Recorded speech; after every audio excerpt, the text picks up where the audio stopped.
औज़ुबिल्लाहिमिनश्शैतानिर्रजीम बिस्मिल्लाहिर्रहमानिर्रहीम अल्लाहुम्मा अफ़्तह अलैना हिकमतक वंशुर अलैना रहमतक या ज़ल जलाली वल इकराम। अस्सलाम वालेकुम स्टूडेंट्स, आज मैं आपको बताऊंगी कि हम केमिस्ट्री नाइन्थ की जो केमिस्ट्री में हिस्से हैं वो उसमें एग्ज़ाम की तैयारी हम कैसे करें। नाइन्थ के एग्ज़ाम्स जो हैं वो केपी के सारे बोर्ड्स में मई में स्टार्ट होंगे।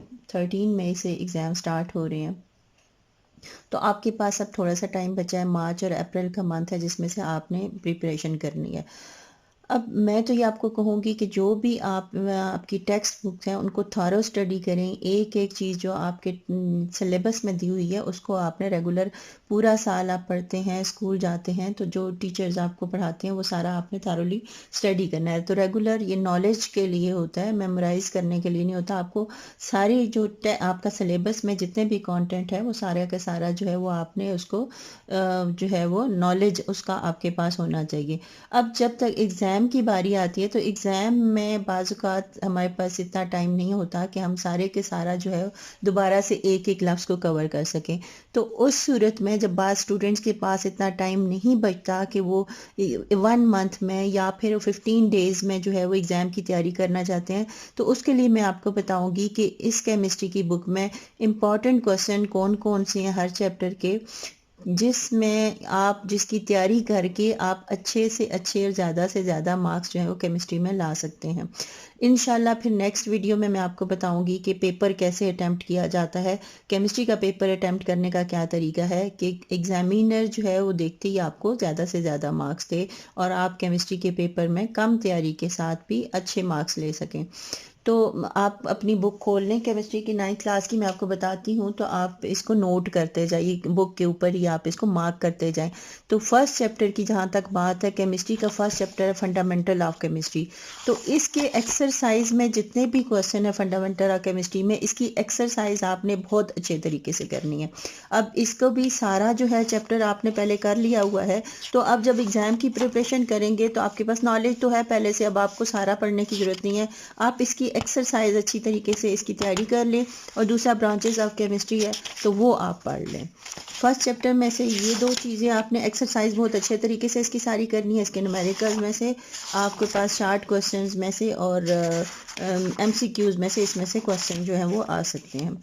सेकंड चैप्टर पे आ जाते हैं। तो सेकंड चैप्टर है हमारे पास structure of atom. Structure of atom के बारे में ये सेकंड चैप्टर है। तो सेकंड चैप्टर में से आपको यहाँ पर जो बहुत इंपॉर्टेंट है, बोहर का मॉडल और रदरफोर्ड का। तो आपने यहाँ पर बोहर के मॉडल के पास्टुलेट्स और रदरफोर्ड के जो है वो जो है दोनों मॉडल्स जो है वो अच्छे तरीके से कर लेने हैं। और इसके बाद आगे आ जाएं तो इसमें आइसोटोप्स का है, आइसोटोप्स की डेफिनेशन और यूजेस ऑफ आइसोटोप्स, ये चीज़ें जो हैं वो आपने बहुत अच्छे तरीके से करनी है। चैप्टर नंबर 3 पे चले जाएं तो थर्ड में जो है पीरियोडिक टेबल के बारे में है। नॉलेज आपको सारा होना चाहिए, आपने थारो जो है वो रीडिंग सारे चैप्टर की कर लें, लेकिन अच्छे तरीके से जो आपने करना है वो है periodicity of properties. Periodicity of properties में सारे जितने भी आपको प्रॉपर्टीज़ दी हुई हैं उनके ट्रेंड्स आपको अच्छी तरह से आते हों। समटाइम्स आपको डायरेक्ट क्वेश्चन इस तरह का नहीं आता कि आपने एटॉमिक साइज का ट्रेंड लिखना है, या फिर आपने जो है आप इलेक्ट्रोनेगेटिविटी क्या होती है उसके बारे में, what is electronegativity and discuss the trends and periodic table about electronegativity और इलेक्ट्रॉन अफिनिटी। तो इस तरह के क्वेश्चन नहीं आते, बल्कि आपको ये कहा जाता है कि right a brief note on periodicity of properties. तो आप डिफरेंट प्रॉपर्टीज़ जो आपको ये सारा लिखना पड़ता है। तो जिस तरह का क्वेश्चन होगा अपने टू द पॉइंट उसी के लिहाज से आंसर देना होता है। तो ये वाला आप कर लेंगे। और इसके बाद जब हम फोर्थ चैप्टर पे चले जाते हैं तो फोर्थ चैप्टर है स्ट्रक्चर ऑफ मॉलिक्यूल। तो स्ट्रक्चर ऑफ मॉलिक्यूल में बहुत इंपॉर्टेंट है कोवेलेंट बॉन्ड और उसकी टाइप्स, ये आप कर लें। इसमें से कोवेलेंट बॉन्ड की यानी हर लिहाज उसकी इलेक्ट्रोनेगेटिविटी डिफरेंस के लिहाज से जो पोलर और नॉन पोलर बॉन्ड होता है और सिंगल डबल ट्रिपल बॉन्ड, ये और इसकी एग्जांपल्स आप अच्छे तरीके से कर लें कोवेलेंट बॉन्ड का।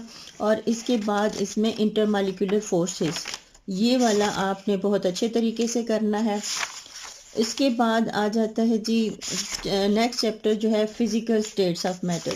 फिजिकल स्टेट्स ऑफ मैटर में गैस लॉज यानी बॉयज़ लॉ और चार्ल्स लॉ, ये दोनों अच्छे तरीके से कर लें।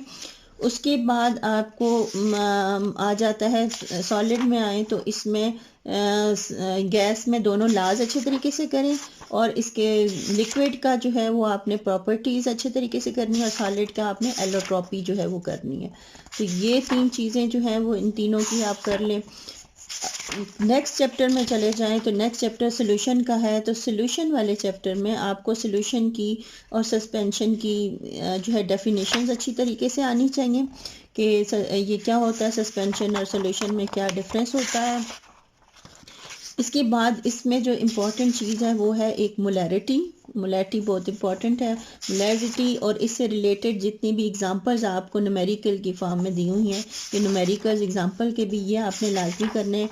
और मोलैरिटी के बाद सॉल्युबिलिटी, इसमें जो आपने करना है दूसरा सॉल्युबिलिटी, मोलैरिटी और सॉल्युबिलिटी, और डिफरेंट डेफिनेशंस जो आपको दी हुई हैं वो आपने कर लेनी है।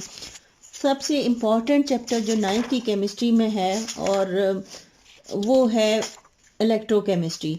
इलेक्ट्रोकेमिस्ट्री का चैप्टर आपने सारे का सारा बहुत अच्छे तरीके से करना है। इसकी बड़ी अच्छी तरीके से तैयारी होनी चाहिए। ऑक्सीडेशन और रिडक्शन इसकी डेफिनेशन आनी चाहिए, फिर रूल्स ऑक्सीडेशन नंबर के वो आपको आने चाहिए। इलेक्ट्रोकेमिकल सेल्स जो है उसका आपको पता हो। ये इलेक्ट्रोकेमिस्ट्री, इसमें से आपको एमसीक्यूज भी आ सकते हैं, शॉर्ट क्वेश्चंस भी आ सकते हैं, लॉन्ग क्वेश्चन में भी आ सकते हैं। इसलिए इलेक्ट्रोकेमिस्ट्री का पूरा चैप्टर बहुत ही इंपॉर्टेंट है और यह आपने बहुत अच्छे तरीके से करना है। एक चैप्टर को सारा का सारा करने की ज़रूरत नहीं है, बल्कि एक चैप्टर की आप सिर्फ एक्सरसाइज अच्छे तरीके से कर लें। तो ये जो था इस तरह करेंगे तो आपके एग्ज़ाम में मार्क्स बहुत बहुत बहुत अच्छे आ जाएंगे। एक चीज़ जो आपके करने की है कि जितने भी आपको एमसीक्यूज एक्सरसाइज के दिए हुए हैं आप एक फ़ाइल बना लें। हर चैप्टर के तकरीबन 10 एमसीक्यू दिए हुए हैं, तो 8 चैप्टर के 80 एमसीक्यू हो जाएंगे। तो आप एक फ़ाइल में ये दो या चार जो है वो पेपर शीट्स लगेंगी, आप पेपर शीट्स पे लिख के अपने पास रख लें। और इनको आप जो है वो तैयारी करते हैं तो डेली आप 2-2 3-3 चैप्टर जितना आप टाइम टेबल, आगे मैं आपको टाइम टेबल बताने का तरीका बताऊंगी कि बोर्ड एग्जाम के लिए अगर आप प्रिपरेशन कर रहे हैं तो उसकी आपने टाइम टेबल कैसे बनाना है। तो आपने अब एग्जाम नज़दीक आ गए हैं, जब एग्जाम में सिर्फ एक मंथ रह जाए तो आपने डेली उनको पढ़ना है। जो आपने एमसीक्यू का जो फाइल बना के रखी है, या अलग से आपने 80 एमसीक्यू जो एक्सरसाइज के हैं वो अपने पास लिख के रख लें और उनको डेली आप एक दफ़ा पढ़ लें। जब एग्ज़ाम में 1 मंथ रह जाए तो डेली आप उनको पढ़ लिया करें। तो ज़्यादातर जो एमसीक्यू आते हैं एग्ज़ाम में वो एक्सरसाइज में से आते हैं, कुछ एक दो जो हैं वो चैप्टर के अंदर से भी आ गए। तो जो चैप्टर आपने किया होता है तो वो तैयारी की होती है तो उन्हीं में से आते हैं, वो अलग से नहीं आते। तो ज़्यादातर जो मैक्सिमम है 80% आपके जो हैं वो एक्सरसाइज में से आते हैं। तो इस तरीके से आप तैयारी करेंगे तो इंशाल्लाह बहुत अच्छे मार्क्स आप ले लेंगे। इसके अलावा अच्छे मार्क्स लेने के लिए अपना अल्लाह ताला से रिश्ता बहुत मजबूत कर लें और करीबी कर लें, क्योंकि अल्लाह ताला से रिश्ता आपका मजबूत होगा तो वो आपकी बातें जो है वो सुनेगा भी, मानेगा भी, और आपकी दुआएं भी कबूल होंगी। तो नमाज पढ़ें और कुरान को समझें। अल्लाह ताला आपको कामयाब करे। अल्लाह हाफिज़। खुश रहिए, खुशियाँ बांटिए।